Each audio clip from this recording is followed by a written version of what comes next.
공영방송도 이제 정권이 바뀌면서 이렇게 국민의 방송이 아닌 뭐 이 정권의 홍보 방송으로 전락했다는 비판을 받고 있는 상황에서 YTN도 이제 민영화 됐고 MBC도 뭐 민영화 할 수도 있다 이런 우려도 나오고 있고 예. 그 민영화가 방송이 공영방송 민영화가 된다 이러면은 글쎄요 이건 정말 재앙이라고 생각을 할 수밖에 없겠네요. 민영화 된다는 그 의미 어떻게 봐야 됩니까? 일단 우리 시민사회에서 그래 방송 제대로 못하는 것들 다 팔아넘겨도 돼. 한번 당해봐 이런 마음 생길 수 있잖아요. 그렇죠. 충분히 이해가 되고요. 네. 근데 이게 공영방송이라는 거는 국영방송이 아니라는 뜻이거든요. 그렇죠. 국가께 아니에요. 근데 국민을 대리해서 국가기관이 어떤 이제 지배구조를 만들어서 네. 이렇게 운영하는 거죠. 그래서 이사회를 만들어 놓은 거잖아요. 소위 말하는 87년 체제. 맞아요. 그러니까 여야라는 거는 국민을 대표하는 이제 국회를 의미하는 거니까 국회에서 추천한 이사들로 대표성을 갖게 한다. 사장을 뽑게 한다. 근데 그거를 해체하고 민간에 넘겨준다는 거는 우리 시청자 여러분들 방송을 뺏어서 도둑질해서 강탈해서 이걸 작물로 팔아 넘기는 거예요. 그거 말고 다른 설명이 안 됩니다. 근데 이제 내 걸 뺏겼는데도 얘가 좀 뭐 작동이 잘 안 되고 마음에 안 들어요. 네. 버려버릴까? 고쳐서 쓰셔야죠. 고쳐 써야 됩니다. 내 건데 우리 건데. 내 거예요. 네. 그러면 나한테 돈을 주고 사가든가. 근데 저희들한테 돈 줍니까? 자기네들 뭐 어떤 식으로 팔아 넘기는지 모르죠. 그리고 이걸 팔아 넘기면 얘가 그냥 팔아 넘겨져서 우리 사회에서 없어지는 게 아니에요. 누군가를 위해서 일하게 돼 있어요. 얘가 지금 내 말을 좀 안 들었어요. 절로 가면 내 말을 더 안 들어요. 말만 안 듣는 게 아니라 창 들고 총 들고 들어옵니다.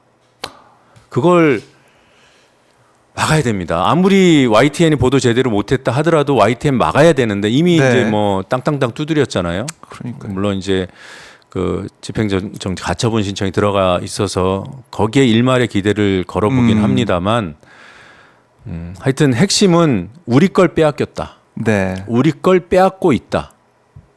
우리 걸 가지고 지들 멋대로 하고 있다. 아. 네. 그러면 이 YTN 민영화는 이제 아까 뭐 가처분 신청 말씀하셨지만 그게 만약에 안 받아진다면 막을 수 없다 이렇게 볼 수밖에 뭐 없습니다. 이론적으로는 뭐 지금 가처분 이외에 본안 소송이 있으니까 본안 소송까지 가고. 근데 한참 지난 뒤에 본안 소송 결과를 봐야 되겠지만 근데 통상 한 번 딱 현실이 돼버리면 네. 그 현실 때문에 되돌리지 못해요. 법원 아무리 법원이라 하더라도 예. 그리고 우리 사회는 거의 이 법원이 그러니까 법원을 대하는 우리 시민사회 시민들의 심정은 로또 같아요. 로또를 바라보는 것 같아요. 잘 걸리면은 뭐가 나올 것 같고 그렇죠. 아니면 꽝이고 근데 로또 확률 떨어지잖아요. 네. 이 비상식적인 이 시대의 이 정권 치하에서 법원은 독립해 있을까? 저는 그 신뢰하지 않습니다. 법원 전체를 폄훼할 수는 없지만 법원을 신뢰할 수도 없다. 네. 모든 걸 다 법원에 걸어야 되는 그런 상황. 그나마 그거 하나 남아 있는 거죠. 그래서 이건 비정상이잖아요. 네. 삼권이 엄연히 분립돼 있는데 입법권 그나마 이 대의기구라고 하는 입법부가 흔들리고 있는 상황에서 국민이 할 수 있는 거는 어째도 국민 거를 되찾아오는 거잖아요. 일단 국회부터 더 강화시키고 네. 방송 찾아오고 그래도 싸움이 쉽지 않을 겁니다. 그러니까 MB 시절에는 이른바 이제 종편이 네. 다소 등장하면서 그때 뭐 국회 난리 났었고 이걸 법안 막기 위해서 최선을 다했지만 구성원들 최선 다했지만 종편도 생기고 또 공영방송도 망가지고 했는데 이번에는 아예 YTN이 민영화가 돼버린 상황이 되다 보니까 네. 강도는 더 세졌다 이렇게 볼 수밖에 없을 것 같아요. 윤석열 정권 아래에서는. 2009년도 미디어학법 통과되고 그리고 2011년도인가 12년도인가 이제 종편이 출범하는 그 시기는 이제 수구 보수 세력이 무기를 장착하는 시기다. 그러니까 무기를 현대화하는 과정이었다. 그 이전에도 언론 무기가 있었죠. 네. 무기임을 자처하고 그렇게 행동했던 신문 방송이 시대별로 있었습니다. 네. 뭐 50대 MBC, KBS가 어떤 방송을 했는지 찾아보면 다 나와요. 땡전 뉴스 땡전. 만들고. 예. 근데 그게 이제 구식 무기이기 때문에 이명박 정부에서 무기 현대화를 한 거라고 저는 봐요. 예. 근데 YTN 매각, YTN 민영화와 또 MBC의 민영화 가능성, KBS도 일부 민영화 가능성이 여전히 살아 있고 방민 체제에서 뭐 국영 방송화되고 있는 이런 흐름은 무기 증강이죠. 무력 증강. 무력 증가. 예, 그럼 이게 안 그래도 기울어져 있는데 화력 차이가 심해질 겁니다. 유튜브로 어떻게 보면 이 망명 오신 분들이잖아요. 우리 시청자 여러분들은 네. 볼 게 없으니까 믿을 수가 없기 때문에 망명을 와서 여기서 우리가 보고 싶은 걸 보니까 그나마 귀는 덜 시끄럽고 마음도 조금은 후련해지지만 지금 기존 방송 위력 상상 초월입니다. 뭐 이렇게 다 사행산업이라고 얘기하는 것들이요. 네. 그거는 먼 훗날 얘기예요. 지금은 제가 볼 때는 언론 극성기예요. 언론 파괴기인 동시에 권력으로서의 언론은 극성기입니다. 언론은 권력을 감시해야 하는 그런 언론 독립이 필요한 요소와 네. 스스로 권력인 요소 두 개가 병립하는 매우 이 상충하는 존재거든요. 근데 권력을 견제하는 의미로서의 언론은 파괴되고 있고 권력으로서의 언론은 극성기를 누리고 있습니다. 위력이 어마어마합니다. 양극단이네요. 그러니까 유튜브 사실 저희가 유튜브로 방송하고 있고 또 많은 유튜브 채널이 민주 시민들과 함께하고 있습니다. 하지만 지난번에 제가 신장식 변호사 인터뷰할 때 그런 얘기 하더라고요. 이게 공중파의 이른바 지상파의 중요성 공명할 수 있다라는 그 얘기를 하더라고요. 네. 그러니까 채널만 맞추면은 그게 다 이제 퍼지니까 라디오 채널을 통해서 전국에 퍼지니까 네. 그 얘기를 온 국민이 들으면서 함께 공명할 수 있는 내가 유튜브 채널 안 찾아가서 보더라도 한 번에 공명할 수 있는 그런 역할을 이 공영방송 또 지상파가 해왔는데 그게 사라지게 된다면 여론 형성이나 여러 가지로 우리 국민들이 느끼기에는 뭐 중요한 걸 잃게 되는 거죠. 예. 그래서 그런 면에서 공영방송의 중요성을 다시 한번 강조를 하던데 지금 그게 다 파괴가 되고 있으니까 그럼 앞으로 우리는 어떻게 되느냐. 우리 민주 시민들은 또 우리 국민들은 어떻게 이런 이 언론의 극성기와 파괴기를 맞아서 어떻게 우리는 해야 되느냐. 어떤 해답을 주시겠습니까? 제가 해답을 감히 낼 수 있는 사람은 아니지만 네. 제 고민의 일단을 말씀드리면 저는 2008년도에 해직된 이후에 이제 만 9년 동안 YTN 밖에서 이제 대한언론 운동을 여러 채널을 만드는 활동을 했어요. 그거는 언론인의 정체성을 유지하는 것이 나를 해고시킨 YTN 그 배후에 네. 있는 정권에 맞서는 길이라고 생각하고 언론인으로서 할 수 있는 최선의 방법이 대안을 만드는 언론으로서의 대안을 만드는 것이라고 생각했어요. 저는 뭐 감히 말씀드리지만 그 꽃이 지금 피고 있다고 생각합니다. 뉴스타파를 시작하고 국민 TV를 함께하고 뭐 이런 노력들이 유사한 노력들로 이렇게 확산되고 그게 지금의 이제 유튜브 환경을 만들어냈다고 봐요. 근데 지금 시대는 이건 일종의 이제 언론인이기 때문에 취할 수밖에 없는 어쩔 수 없는 방안이었고 일종의 우회로라면 네. 지금은 권력하고 정면으로 맞서는 정면 돌파밖에 없다고 봅니다. 유튜브 이거보다 더 확장된다고 하더라도 같은 비중으로 반대 세력의 유튜브도 확장될 거예요. 그거는 어떻게 보면 뭐 시쳇말로 퉁칠 겁니다. 근데 스윙 보터들한테 영향을 미치는 기성 방송은 네. 장기적으로 뭐 20년 후, 30년 후에 어떻게 될지는 제가 그림을 그릴 수 없지만 극성기를 더 누릴 것이다. 이게 이명박근혜 시절에 유튜브, 뭐 트위터, 페이스북이 한창 커갈 때는 기성 방송이 여기랑 이렇게 싸웠어요.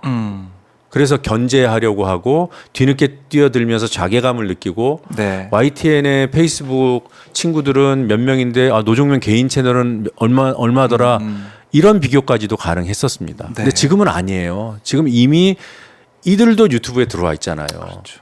그러니까 지금 우리 소위 말하는 우리 시청자들이 즐겨하시는 그런 진보 유튜브는 다른 퉁칠 것들이 너무 많아요. 그걸 빼고 나면은 남는 네. 거는 결국 KBS, 그렇죠. MBC, SBS, YTN, 연합TV 뉴스 그리고 종편들 그리고 각 신문들의 유튜브 채널들 얘네들이거든요. 예. 네. 제가 저한테 그 예비 후보 등록을 할 때 필요한 경력 2개만 뽑으라 그러더라고요. 뭐라고? 제가 뭐 YTN 앵커도 했고 YTN 네. 돌발 영상도 만들었고 국민 TV 앵커도 했고 뉴스타파 앵커도 했고 네. 뭐 일파만파 대표도 했고 스픽스 대표도 했고 예. 하나만 뽑으래요. 어떻게 하셨어요? YTN 앵커 뽑았어요. 왜? 유권자들이 그런 직함에서도 좀 더 친숙한 걸 찾으니까 현실적인 타협이었던 거죠. 그렇네요.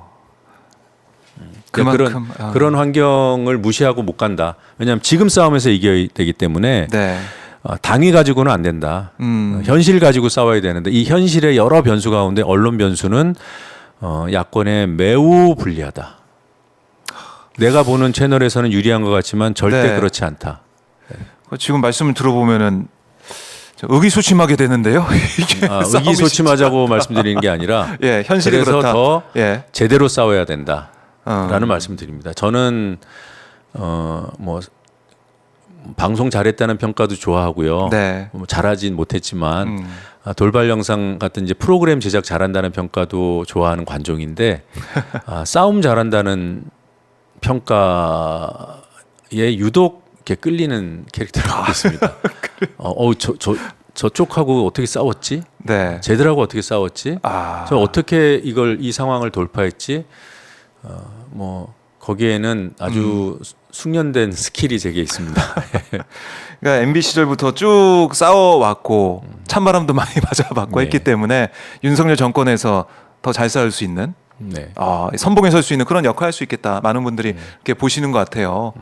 그럼 만약에 이제 국회에 들어가게 되신다면 다시는 이런 일이 반복되지 않게 진짜 언론 개혁을 해야겠다.